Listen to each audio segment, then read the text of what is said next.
We're back for more one-on-one sports as I'm now joined at the desk by our baseball experts, Joe DiRienzo and Ben Naughton. Guys, historic event happened this weekend when Alex Rodriguez hit his 630th home run, tying Ken Griffey Jr.'s former teammate in Seattle, and now moving up the list of the home run hitters. Joe, what was your thoughts on what this happened? Do you think A-Rod, what are your reactions? These guys' careers have been linked since they were both in Seattle, young superstars on that team.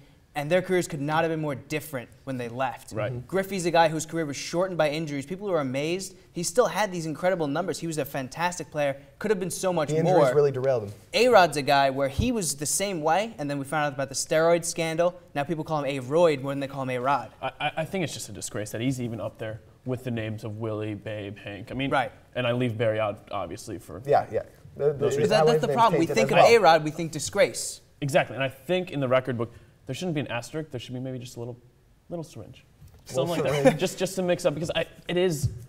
They're completely different players, because Griffey's the guy we're going to remember as the clean player in the steroid era, and A-Rod's the example of why we hated the steroid era. Just look at their frame. Griffey's maybe 195 on a good day.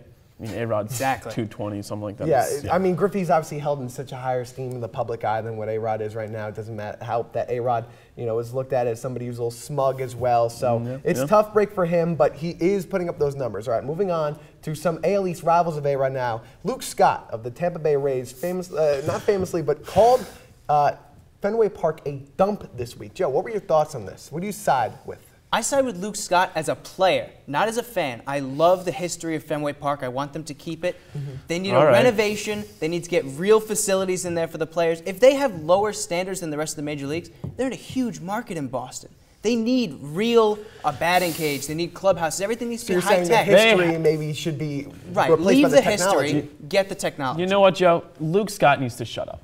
He just plain needs to shut up. I'm tired of hearing him talk and coming out on these issues that he has no business in talking about. They're playing this season 5 games at Fenway. If you can't deal with playing in a historic ballpark like that has 100 years of history for 5 games, you really need to re-examine yourself. And first, look at your own stadium. Tropicana Field, the Trop. That stadium is just ridiculous. That is a the fact disgrace that of we baseball. call the stadium Exactly. It looks like a warehouse. No, I mean, the coolest part is they have a touch tank in center field, but that's for the fans. The coolest thing that's ever happened there is that Bryce Harper home run. That wasn't even a major league game. Yes. Exactly. Exactly. I know what you're talking about. Can't talk much about Fenway, a place that's loved by so many when Tropicana is ugly. But Fenway does need to step their game up. Right. That's for sure. Okay, last question. What was more impressive from what you guys saw between 2 pitchers last week? Matt Cain throwing a one-hitter after he got his massive contract, or Aaron Harang's 9 consecutive strikeouts to start the first 3 innings? I'm going to go with Matt Cain. Because he won the game. Aaron Harang didn't win the game. He had 6 1/3 innings, only 2 more strikeouts than Cain. Cain broke a record that hasn't happened in 130 years of the Giants franchise. No one has ever thrown a one-hit shutout in the home opener. Juan Marichal, Christy Mathewson, Gaylord Perry, all guys who never did it, and Matt Cain did. All right. Here are my argument. You expect Cain to do that. No, I don't. That's why he's getting paying that money. It's Aaron Harang. The only reason I'm saying his is more impressive because of the element of surprise. I mean, you don't expect that. It's surprising, but he gave up 4 runs and he didn't get a decision. Right, he doesn't get the W.